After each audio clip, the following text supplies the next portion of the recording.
أعزائي الطلاب، يسعدنا أن نلتقي بكم مرة أخرى، ومع درس آخر من دروس التعلم عن بعد لمادة اللغة العربية. عنوان الدرس: سوق واقف، الجزء الثاني، للصف الخامس. أتوقع من طالب النجيب في نهاية هذا الدرس أن يقرأ النص قراءة جهرية صحيحة معبرة عن المعنى، وأن يفسر معاني المفردات من السياق تفسيرا صحيحا، وأن يستنتج الأفكار الرئيسة والتفاصيل للنص المستهدف بدقة. فهيا بنا.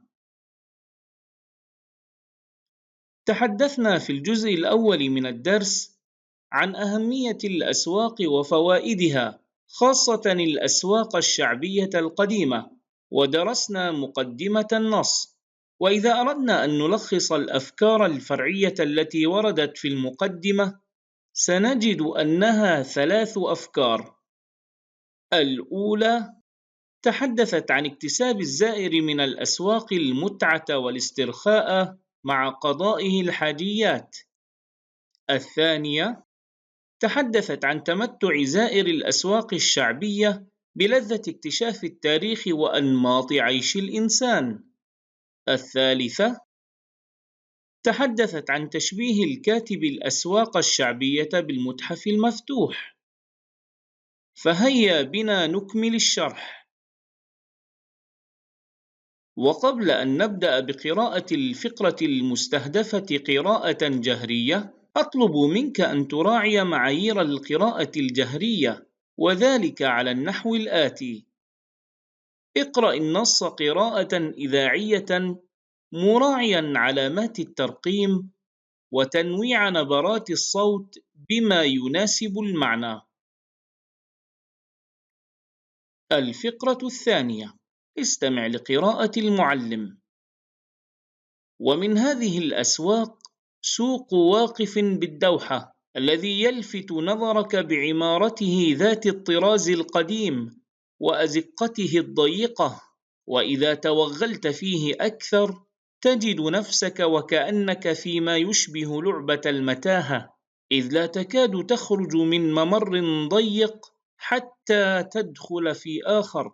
ولا تقف المتعة عند ذلك، بل تتعداها إلى اكتشاف جديد عند كل منعطف. ففي هذا الزقاق تجد التمور اللذيذة المغطاة بالعسل والمكسرات، وفي الزقاق المحاذي تجد باعة العباءات والبشوت والزي الشعبي، فتخرج منه لتواجهك أنواع فاخرة من السجاد والمنسوجات اليدوية البديعة، كما ستجد الملابس التقليدية المطرزة تطريزا يدويا، إلى جانب التوابل ومشغولات الحرف اليدوية والهدايا التذكارية.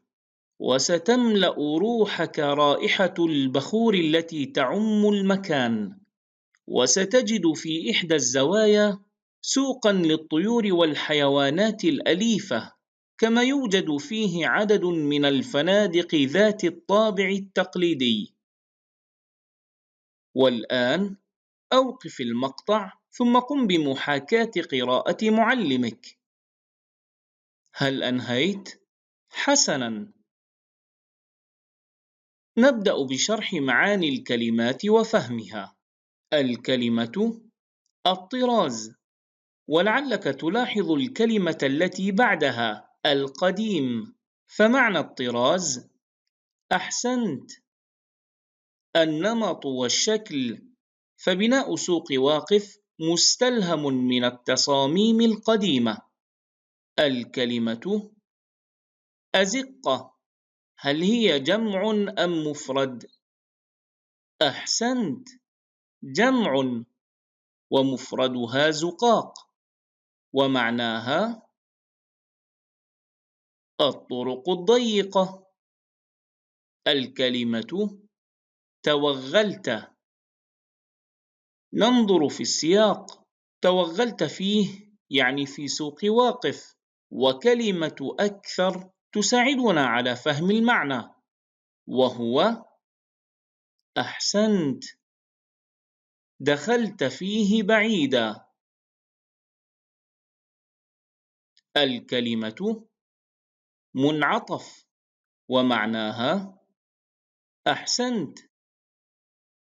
منحنى الطريق، يعني عندما يتغير الطريق إلى جهة اليسار أو اليمين، كما هو موضح في الصورة. الكلمة المحاذي، وتعني أحسنت. الموازي أو المقابل، الكلمة البشوت، وهي جمع، ومفردها أحسنت. بشت، وهي من الكلمات المعروفة في البيئة القطرية، خاصة في فصل الشتاء. إنه أحسنت. كساء من صوف غليظ النسج لا كمين له يرتديه الناس في الشتاء. الكلمة الفاخرة، والحديث هنا عن أنواع من السجاد والمنسوجات البديعة، إذن لا بد أن المعنى أحسنت، نفيسة وغالية. ثم ما جذر كلمة فاخرة؟ رائع، فخر، بحذف الألف الزائدة وتاء التأنيث. الكلمة المطرزة، وهي وصف للملابس التقليدية، والتطريز حرفة قديمة جدا مارستها معظم الحضارات المعروفة، فالمطرزة هي أحسنت. المزخرفة، والصورة توضح. الكلمة الطابع، نلاحظ الصفة التي جاءت بعدها، وهي التقليدي، إذن معناها أحسنت. الصفة أو العلامة المميزة لها. ثم ما جذر كلمة طابع؟ رائع، طبع، بحذف الألف الزائدة. والآن بالاعتماد على ما تم شرحه، أعتقد أنك أيها الذكي قادر على استنتاج معنى الكلمة الآتية. أوقف المقطع ثم أجب.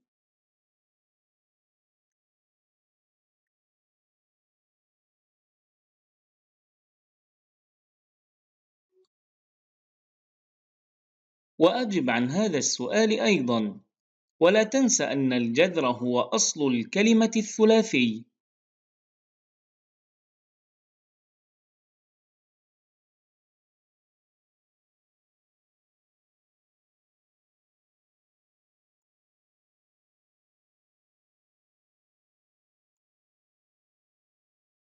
والآن، هل أنت مستعد لنشرح الفقرة الثانية من الدرس؟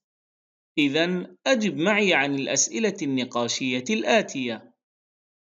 ما الذي يلفت النظر في سوق واقف؟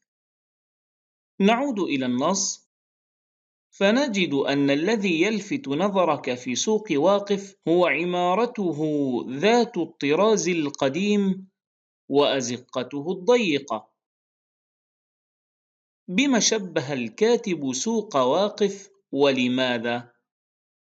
شبه الكاتب سوق واقف كما درست في الجزء الأول من الدرس بلعبة المتاهة، والسبب هو كثرة الممرات الضيقة وتشابهها. ما الشيء الممتع في سوق واقف كما ورد في النص؟ الممتع أن السوق يشبه المتاهة بممراته الضيقة، وعند كل منعطف يوجد اكتشاف جديد.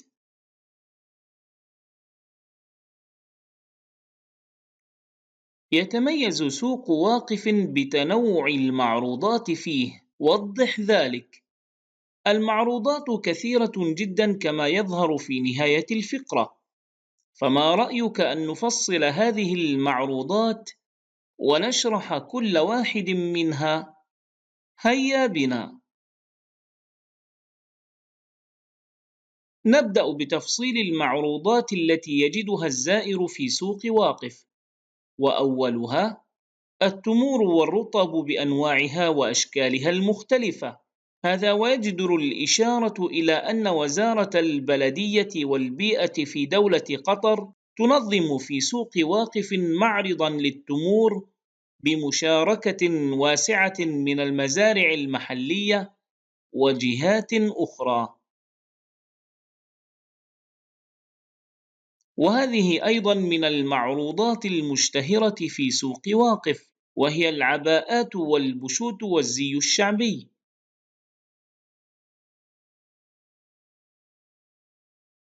السجاد والمنسوجات اليدوية البديعة، ولعل من أشهر المنسوجات اليدوية السدو، التي كانت وما زالت من فنون النسيج العربي الأصيل، التي تعبر عن ذوق أجدادنا ومذاقهم للفن وهندسة التصاميم والديكور، فقد حرصوا على تزيين مجالسهم التي اشتهروا بها، ونقلتها لنا صفحات التاريخ والأدب، وحافظت عليها الهوية القطرية.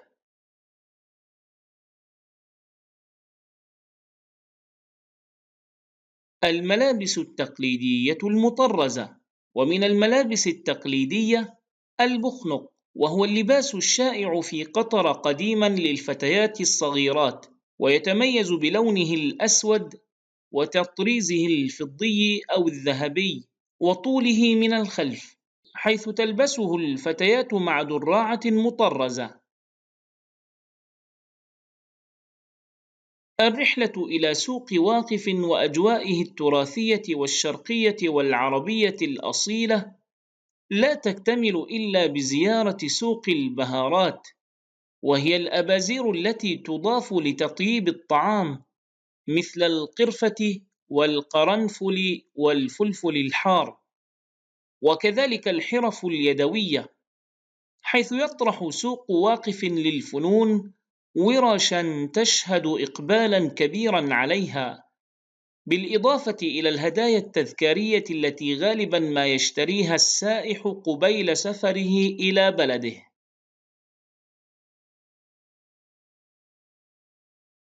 والبخور من أكثر المعروضات طلبًا في سوق واقف، خاصة في الأعياد، بالإضافة إلى أنواع العود ودهن العود أيضًا، والعنبر. يعد سوق الطيور من أهم المزارات التي تجذب زوار سوق واقف، حيث يعج المكان بالزوار والبائعين الذين يعرضون بضاعتهم في كل مكان. تقدم فنادق سوق واقف مزيجًا مثاليًا من الفخامة العصرية مع الأجواء التراثية الأكثر أناقة وسط مدينة الدوحة في قطر. والآن عزيزي الطالب، إذا أردنا أن نلخص الأفكار الفرعية التي وردت في الفقرة الثانية من الدرس، سنجد أنها فكرتان. الأولى تحدثت عن وصف عمارة وأزقة وممرات سوق واقف، أما الثانية فقد تحدثت عن ذكر المعروضات التي يتميز بها سوق واقف عن غيره من الأسواق. عزيزي الطالب، إن الأفكار الفرعية السابقة كما تعلمت تجمعها فكرة رئيسة واحدة عامة وشاملة. فما الفكرة الرئيسة للفقرة؟ فكر جيدا. رائع. وصف سوق واقف وما يتميز به. والآن، وبعد أن أنهينا شرح الفقرة الثانية ومناقشة ما فيها من معلومات وأفكار، افتح كتابك على السؤالين الثالث والرابع، ثم أوقف المقطع وأجب عنهما وحدك، ثم تحقق من إجابتك.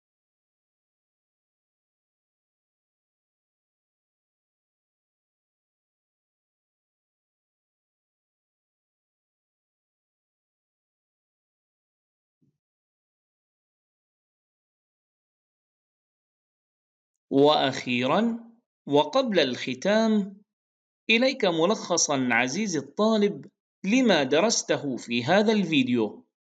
فقد تدربنا على قراءة الفقرة الثانية قراءة جهرية، واستخرجنا معاني بعض الكلمات من الفقرة الثانية مستفيدين من سياق ورودها. وأخيراً شرحنا الفقرة الثانية مع التعمق في الأفكار والتفاصيل. شاكرين لكم حسن المتابعة، ونلقاكم في الجزء الثالث من درس سوق واقف.